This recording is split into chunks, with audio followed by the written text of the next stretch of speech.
আবারও নেট দুনিয়ায় ভাইরাল হলো শাকিব খানের নতুন সিনেমা সোলজারের শুটিং।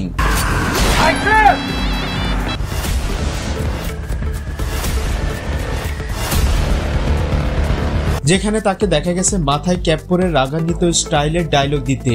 শাকিবের এমন লুক দেখে নেটিজেনরা পুরাই ফিদা। ছবিটিতে এমন কিছু প্রদর্শন করা হবে যা বাংলা সিনেমায় মাইল ফলক হয়ে থাকবে, তারই ইঙ্গিত পাওয়া গেছে ফার্স্ট লুক পোস্টারে। লুকটি প্রকাশের পর থেকেই গণমাধ্যমে ব্যাপক হারে প্রশংসা অর্জন করছে।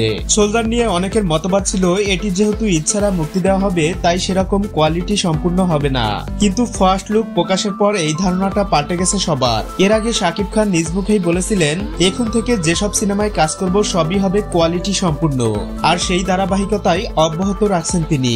এখন শাকিব খানের নতুন এক একটা সিনেমা মানেই হল মালিকদের মুখে হাসি, কারণ তাকে ছাড়া বাংলা সিনেমা হল অচল। একমাত্র তার সিনেমা আসলেই তালা খোলেন হল মালিকরা।